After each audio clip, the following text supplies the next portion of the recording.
Morning, students. Just now I'm going to continue with chapter 1, comprehension 2.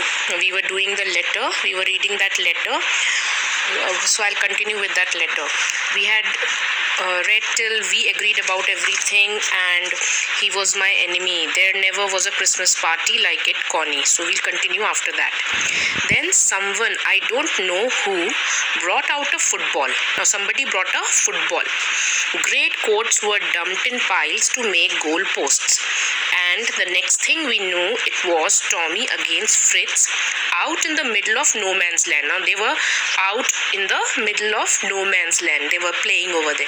Hans Wolf and I looked on and cheered, clapping our hands and stamping our feet to keep out the cold as much as anything.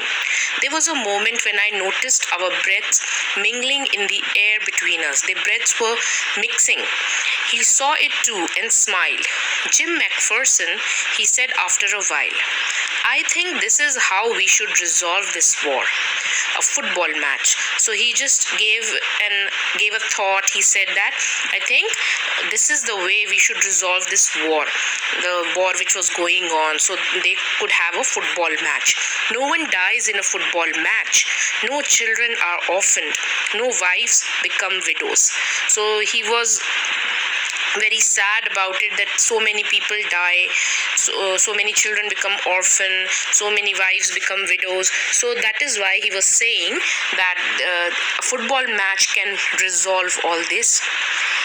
I prefer cricket, I told him. Then we Tommies could be sure of winning, probably.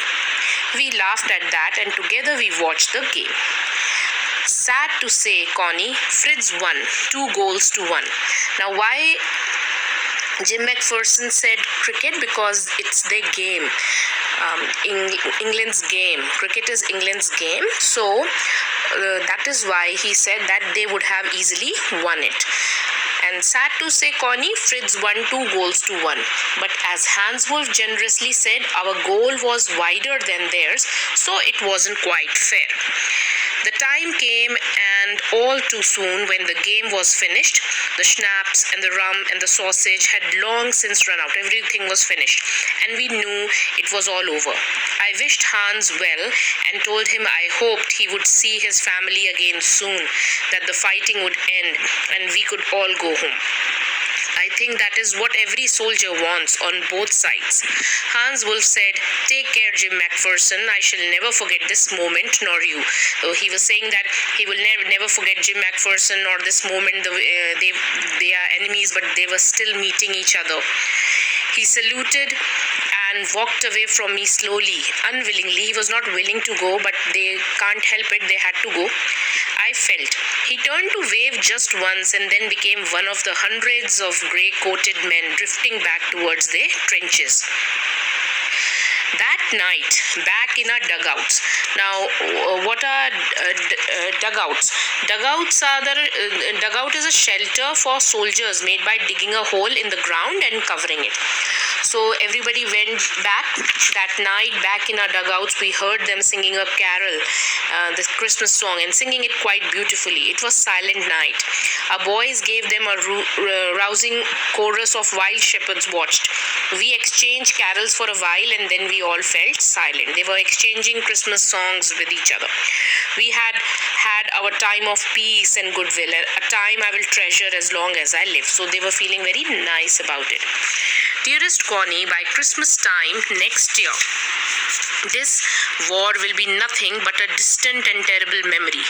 I know from all that happened today how much both armies long for peace. So he was telling through the letter that both the armies wanted peace. What happened that day, that they were playing together, they were enjoying. So that means they didn't want war. They wanted peace. So that is why Jim McPherson was telling his wife that. And he said, I know from all that happened today how much both armies long for peace. We shall be together again soon. I'm sure of it. Your loving Jim. So that was the letter, and the comprehension 2 is completed over here.